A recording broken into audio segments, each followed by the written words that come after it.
नमस्ते दोस्तों, स्वागत है आपका ऑल कवर पर। मैं हूं सुमित।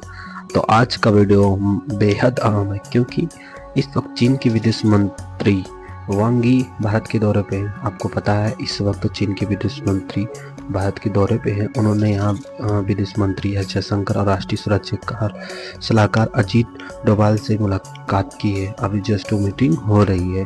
तो लगातार मीटिंग तो हो रही है और कुछ फैसले ऐसे भी सामने आए हैं जिसमें भारत को आर्थिक तकनीकी स्तर पर फ़ायदा भी मिल सकता है, क्योंकि कुछ फैसले लिए गए हैं जो मैं आपको बताने वाला हूँ। खासकर भारत का बुलेट ट्रेन प्रोजेक्ट जो लंबे समय से अटका हुआ था, अब उसमें रफ्तार आने की संभावना है।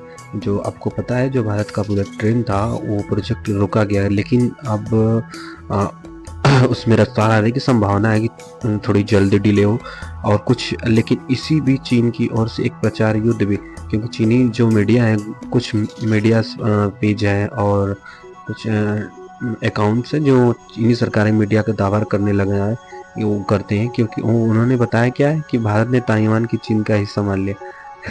यार, पहले थोड़ा सा उन लोग को जानना चाहिए। भारत ताइवान का ये लोग मतलब फैलाते भी हैं ऐसे न्यूज। भारत उनको बोल दिया कि भारत ने ताइवान को चीन का हिस्सा मान लिया है, ठीक है।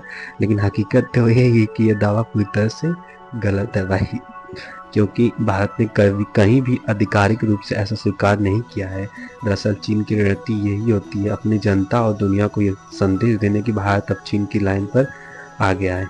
क्योंकि जो वहाँ के कुछ ऐसे होते हैं ना चीन के लोग, अगर थोड़े से भी अगर आपको मिल जाए मौका तो मौके पे फ़ायदा उठाते हैं। लेकिन ऐसा कोई बात नहीं हो, मैं आपको बता दूं, ऐसा कोई जानकारी आधिकारिक रूप से पुष्टि नहीं है, नहीं स्वीकार किया गया है। लेकिन ये लोग हैं कि क्या ही बताएं, छोड़ो।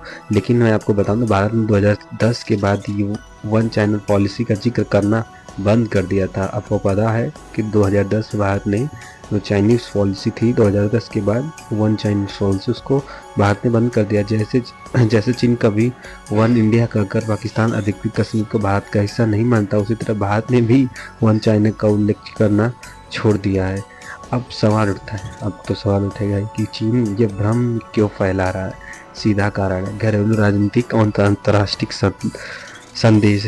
चीन अब अपने लोगों को दिखा रहा है कि भारत के साथ रिश्ते सुधर रहे हैं, जबकि वास्तविकता में भारत ने ऐसा कोई बयान नहीं दिया है। इसी मुलाकात के दौरान चीन ने भारत के लिए 3 बड़े ऐलान किए हैं। आपको पता है इस मुलाकात के दौरान भारत के लिए चीन ने तीन बड़े ऐलान किए हैं। क्या है? पहला, मैं आपको बता, भारत को यूरिया और खाद की आपूर्ति होगी, जो कि और भारत दूसरा क्या है, भारत को लगातार रियर अर्थ मिनरल उपलब्ध कराना, क्योंकि रियर अर्थ मिनरल की जब से लगा है, क्योंकि प्रोडक्शन ज़्यादा होता है चाइना में, तो वहाँ पर पूरे विश्व की इसकी ज़रूरत है। ये वही खनिज है जिनके बिना आधुनिक इलेक्ट्रॉनिक कार, सोलर पैनल वगैरह वगैरह नहीं बन सकते हैं, क्योंकि ये रियर अर्थ मिनरल बहुत ज़रूरी है। बुलेट और तीसरा पॉइंट ये है कि बुलेट ट्रेन के लिए ज़रूरी टनल बोरिंग मशीनों की सप्लाई का रास्ता साफ है। याद होगा कि पहले चीन ने इस मशीनों का निर्यातों को रोक दिया था, आपको याद होगा, जिसकी वजह से अहमदाबाद में बुलेट ट्रेन प्रोजेक्ट लेट हो गया था। अगर सीधी सप्लाई शुरू होती है तो ये तो भारत की इंफ्रास्ट्रक्चर के लिए, प्रगति के लिए बड़ा कदम होगा। और दूसरी तरफ बता दें, चीन अमेरिका पर भी निशाना साध रहा है। वांग यी ने बिना नाम लिए कहा है कि आज की दुनिया में एक देश ऐसा है जो खुद फैसले लेकर छोटे देशों को दबाव बना रहा है। इसका साफ था कि ये बयान अमेरिका पर है। जियोपॉलिटिकली स्तर पर देखें तो चीन इस वक्त भारत को अपने करीब लाने की कोशिश कर रहा है। अमेरिका भारत के रिश्तों में हाल के दिनों में खटास आई है और चीन इस अवसर मान रहा है, चीन इसको अवसर मान रहा है। रियर अर्थ मिनरल की बात करें तो ये आज की सबसे बड़ी जंग का मुद्दा है, क्योंकि अमेरिका इस चिंता में है कि अगर चीन से सप्लाई बंद कर दी तो उसकी इंडस्ट्री पर बड़ा असर पड़ेगा। इसी वजह से अमेरिका बलूचिस्तान में माइनिंग की विकल्प तलाश रहा है। नतीजा ये है कि चीन भारत को खनिज और मशीन के देकर मदद कर रहा है, लेकिन बदले में अपनी जनता को झूठ नैरेटिव भी परोस रहा है कि भारत ने ताइवान को चीन का हिस्सा मान लिया है।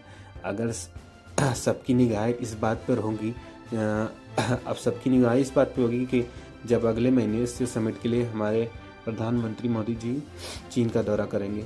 तो वहाँ पर देखना होगा।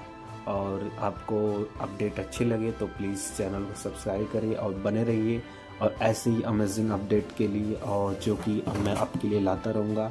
और थैंक यू, बाय बाय।